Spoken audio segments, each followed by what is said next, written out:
बिस्मिल्लाहिर्रहमानिर्रहीम। अस्सलाम वालेकुम dear students, welcome to all of dear students.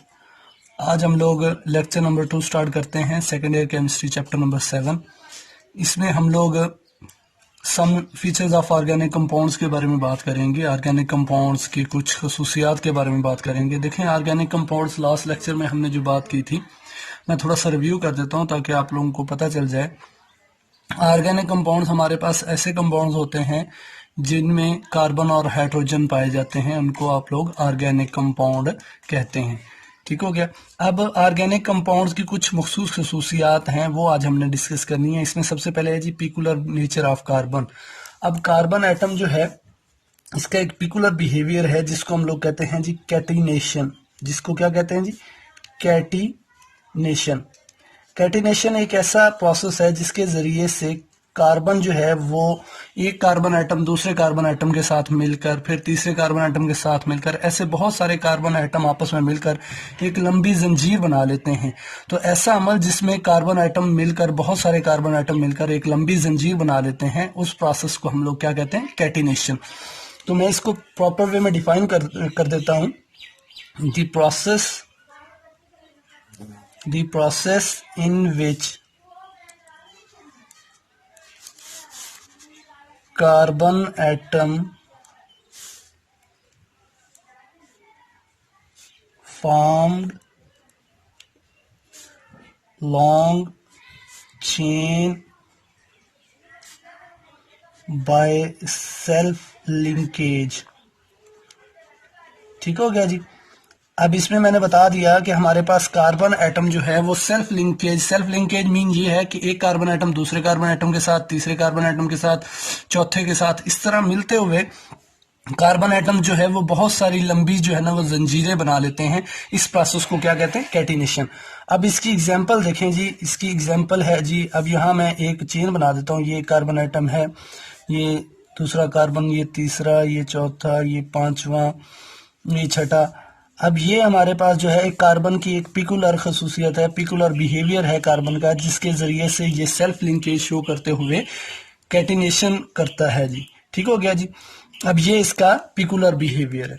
तो इसमें हमारे पास सिंगल कोवलेंट बॉन्ड भी बन सकता है, डबल कोवलेंट बॉन्ड भी हो सकता है, ट्रिपल कोवलेंट बॉन्ड भी हो सकता है। लिंकेज जो है वो कार्बन किसी भी बॉन्ड के जरिए से कर सकता है। ठीक हो गया जी। इसके बाद हम लोग इसका दूसरा फीचर डिस्कस करते हैं। वो है जी, हमारे पास ऑर्गेनिक कंपाउंड जो है ये नॉन आयनिक नेचर रखते हैं। क्या रखते हैं जी? Non ionic nature. अब नॉन आयनिक नेचर रखने से मुराद ये है कि इनमें आयंस प्रोड्यूस नहीं होते। जब इनमें आयंस प्रोड्यूस नहीं होते तो उसकी वजह क्या है? देखें, ये हमारे पास नॉन पोलर होते हैं। ये क्या होते हैं जी? ऑर्गेनिक कंपाउंड्स होते हैं नॉन पोलर। जब पोल्स इनमें नहीं बनते, ये पोलर नहीं होते, नॉन पोलर होते हैं, तो उसकी वजह से ये नॉन आयनिक करैक्टर शो करते हैं। तो इसी वजह से इनमें जो इनकी नेचर होती है वो नॉन आयनिक नेचर होती है। ठीक हो गया जी। अब इसके बाद हम लोगों ने डिस्कस करना है जी, इसकी जो तीसरा फीचर है वो है जी सिमिलर बिहेवियर। Similar behaviour. अब बहुत सारे ऑर्गेनिक कंपाउंड जो है वो ऐसे होते हैं जो एक जैसा बिहेवियर शो करते हैं। अब इस प्रोसेस को कहते हैं जी होमोलॉगी। इस प्रोसेस को क्या कहते हैं? होमोलॉगी। ठीक है जी। एक ऐसा प्रोसेस जिसके तहत ऑर्गेनिक कंपाउंड जो है होते हैं वो सिमिलर बिहेवियर शो करते हैं। तो हम लोग इसको डिफाइन कर सकते हैं, the process in which organic compounds show similar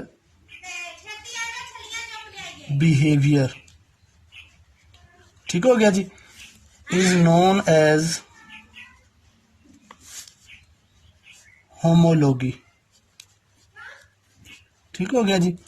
तो ये एक ऐसा अमल है जिसके तहत जो है वो डिफरेंट ऑर्गेनिक कंपाउंड जो है वो सिमिलर बिहेवियर शो करते हैं, तो इस प्रोसेस को हम लोग क्या कहते हैं, होमोलॉगी। अब इस प्रोसेस के तहत जो है डिफरेंट ऑर्गेनिक कंपाउंड जो है वो आपस में जुड़कर होमोलोगस सीरीज बनाते हैं। क्या बनाते हैं जी, होमोलोगस सीरीज बनाते हैं। ठीक है जी, बहुत सारे ऑर्गेनिक कंपाउंड जो है आपस में मिलकर सेट्स ऑफ ऑर्गेनिक कंपाउंड्स बना देते हैं जो एक जैसे बिहेवियर शो करते हैं, तो उन सेट्स ऑफ ऑर्गेनिक कंपाउंड्स को होमोलोगस सीरीज कहा जाता है। तो इसको मैं दोबारा से बता देता हूं। अब यहां हमने इसका फीचर डिस्कस किया है सिमिलर बिहेवियर। जो ऑर्गेनिक कंपाउंड्स हैं, डिफरेंट ऑर्गेनिक कंपाउंड जो है वो सिमिलर बिहेवियर शो करते हैं। अब ये एक प्रोसेस है, ये एक अमल है जिसके जरिए से वो सेम बिहेवियर शो करते हैं, इसको कहते हैं homology. The process in which organic compound show similar behaviour is known as homology. और इस होमोलॉगी प्रोसेस के तहत जो है डिफरेंट ऑर्गेनिक कंपाउंड्स मिलकर ऑर्गेनिक कंपाउंड्स के सेट्स प्रोड्यूस करते हैं और उन ऑर्गेनिक कंपाउंड्स के सेट्स को होमोलोगस सीरीज कहते हैं। और इन्हीं सीरीज की बिना पर हम लोग मिलियन ऑफ ऑर्गेनिक कंपाउंड्स को स्टडी कर सकते हैं।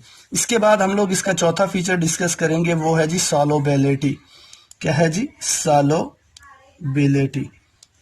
अब सॉलोबिलिटी कॉमन से अल्फाज में मैं आप लोगों को बता दूं, सॉलोबिलिटी को उर्दू में कहते हैं हल पजीरी। हल पजीरी से मुराद ये है कि किसी भी चीज का किसी दूसरी चीज में हल हो जाना, उसको हम लोग सॉलोबिलिटी कहते हैं। अब अगर हम लोग थोड़ा सा रिव्यू करें तो हम लोग मैट्रिक में ये बातें डिस्कस करके आए हैं। सॉलोबिलिटी में हम लोगों ने डिस्कस किया हुआ है कि जो पोलर थिंग्स होती हैं वो पोलर थिंग्स में ही सॉल्व होती हैं, डिसॉल्व होती हैं, सॉरी। ये इसी तरह नॉन पोलर जो होती हैं वो नॉन पोलर में डिसॉल्व होती हैं, और नॉन पोलर जो है वो पोलर में हल नहीं होती, और पोलर जो है वो नॉन पोलर में हल नहीं होती। अब इससे पहले हम लोग एक फीचर में डिस्कस कर गए हैं कि ये नॉन पोलर बिहेवियर शो करते हैं। कौन सा बिहेवियर शो करते हैं जी, नॉन पोलर बिहेवियर शो करते हैं। जब ये नॉन पोलर बिहेवियर शो करते हैं तो इट्स मीन ये सॉल्वेबल भी नॉन पोलर सॉल्वेंट में होंगे। ठीक हो गया जी, नॉन पोलर सॉल्वेंट में सॉल्वेबल होंगे। अब यहाँ देखें, मैं एक एग्जांपल कोट कर देता हूँ।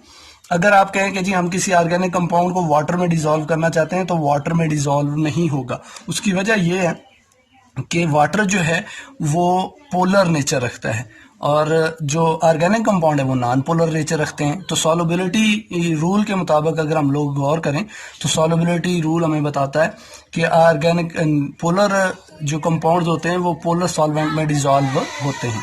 ठीक हो गया जी। इसके बाद हम लोगों ने इसका नेक्स्ट जो फीचर डिस्कस करना है वो है जी हमारे पास आइसोमेरिज्म। अब आइसोमेरिज्म जरा गौर से देखिएगा, most important isomerism. Iso mean होता है सेम, आइसो मीन क्या होता है जी, सेम। आइसो मीन क्या होता है जी, सेम। ठीक हो गया, आइसो मीन क्या होता है जी, सेम। अब इसमें हमारे पास ऐसा होता है कि डिफरेंट ऑर्गेनिक कंपाउंड जो है वो डिफरेंट ऑर्गेनिक कंपाउंड जो है वो हमारे पास सेम जो है वो मॉलिक्यूलर फार्मूला उनका सेम होता है, लेकिन उनका जो है हमारे पास स्ट्रक्चरल फार्मूला जो है वो डिफरेंट होता है। ठीक हो गया जी। अब हम लोग इसको डिफाइन कर सकते हैं कि ये आइसोमेरिज्म हमारे पास एक फेनोमेना, एक प्रोसेस है जिसके तहत जो है वो ऑर्गेनिक